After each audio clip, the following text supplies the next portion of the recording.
Happy America Day to 65% of my audience. I was doing a little digging into the analytics and I found a couple of interesting stats. 90 views throughout the entirety of my channel have come from the great country of Pakistan.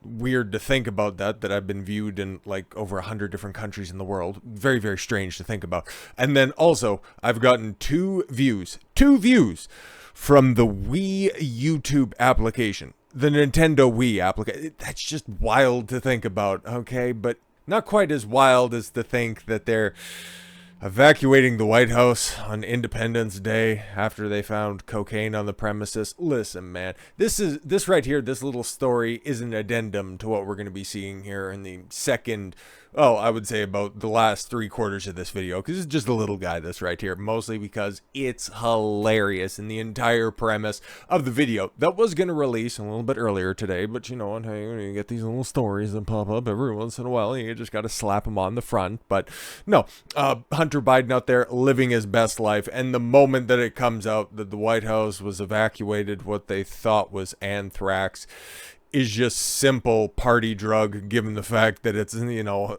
Independence Day after all. It's like, come on, the memes are flowing out there. But hey guys, don't worry though, the unknown item found at the in the West Wing that forced a brief evacuation of the White House Sunday night and drew a hazmat team to Executive Mansion, initially tested positive for cocaine, according to officials and a dispatch call made that evening. We have a yellow bar stating cocaine hydrochloride, a DC firefighter said in a radio communication at 8:49 p.m. on Sunday. Bag it and take it out. Body bag that piece of shit, a firefighter told the hazmat team. The initial dispatch call was that the white powdery substance was found at the residence's library on the ground floor of the building. However, officials familiar with the incident told the Post the purported cocaine was found in the holding area of the West Wing and is accessible to both White House staff and guests.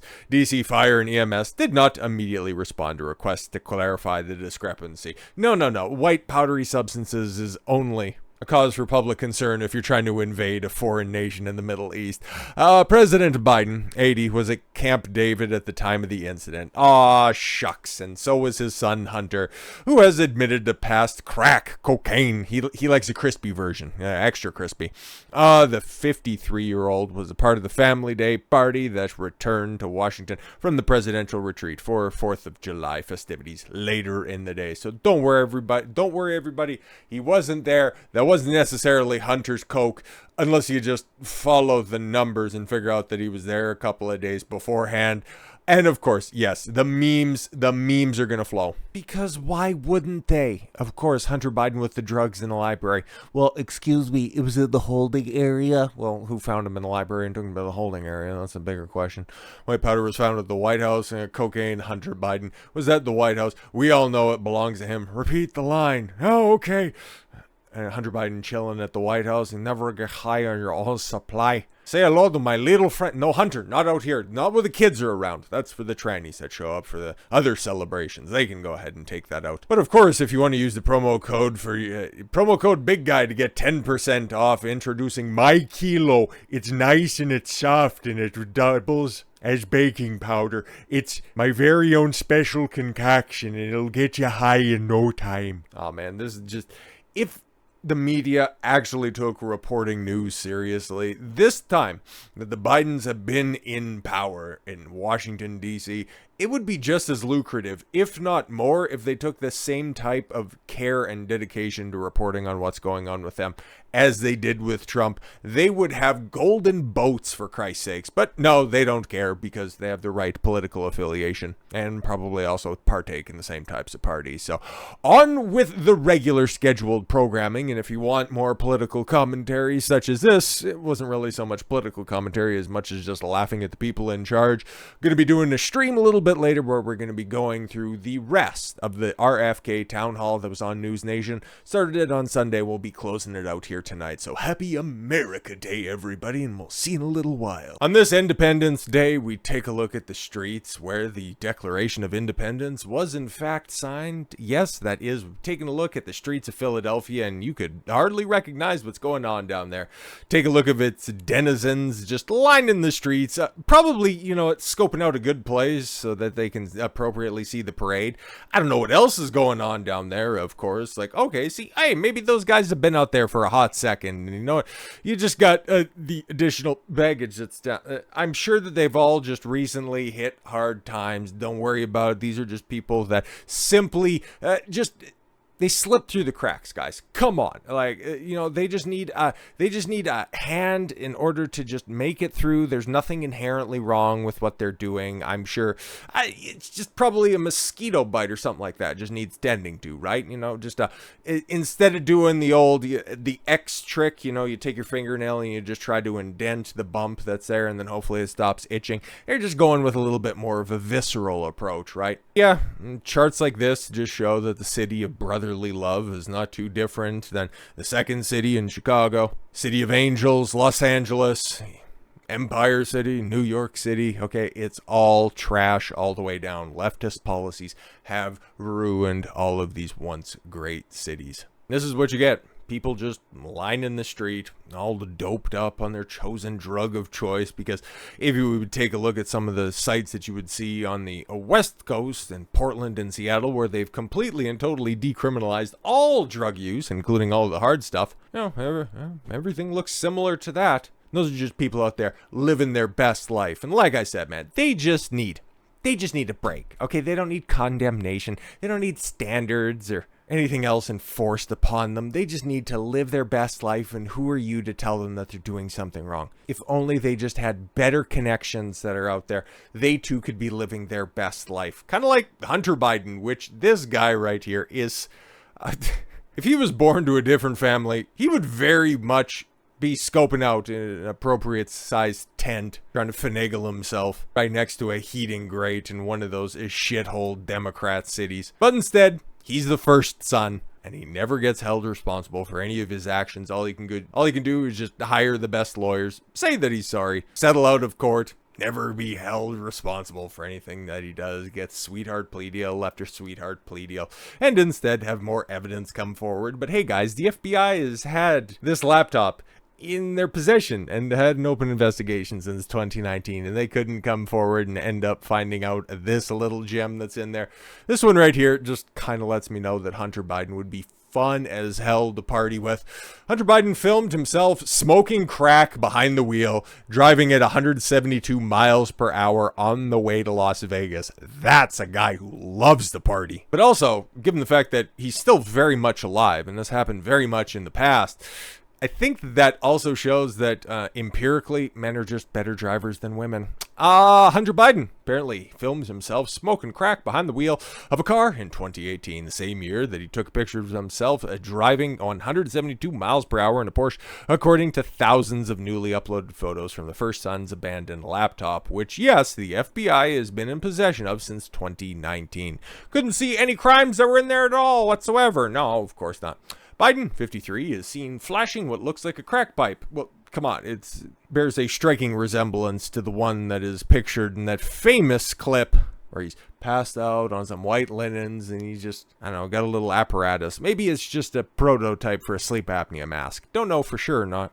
While driving through a residential neighborhood in Arlington, Virginia on June 12, 2018, according to the photos uploaded by Marco Polo, a non-profit firm headed by former Donald Trump aide Garrett Ziegler. Less than 2 months later, he is seen racing to Las Vegas on August 1st, where he took a snap of the car's dashboard, revealing that he was going at least 172 miles per hour.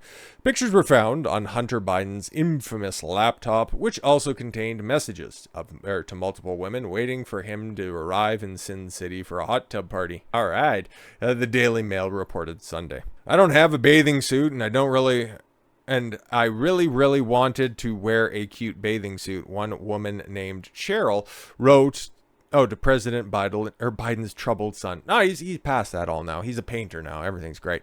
But I don't have any money to buy one, so then I'm just gonna have to be naked, right? And he's like, exactly. I'm glad that you could at least piece it together.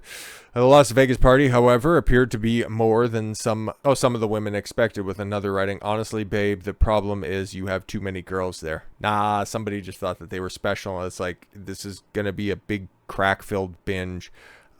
I'm Hunter fucking Biden. You knew exactly what you signed up for. If you ain't here to suck dick, you don't have to show up.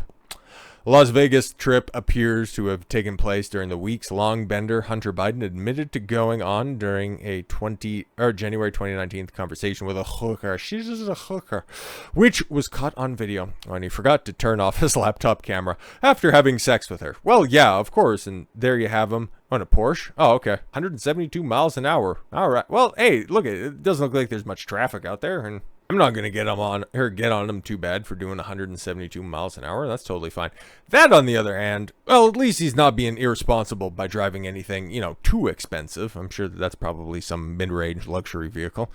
The speeding incident was only one of several. Biden appeared to disregard traffic and safety laws while snapping photos of himself. The aforementioned Virginia incident shows Biden driving down Old Dominion Road near the Washington Golf and Country Club, showing off a crack pipe in his hand. What?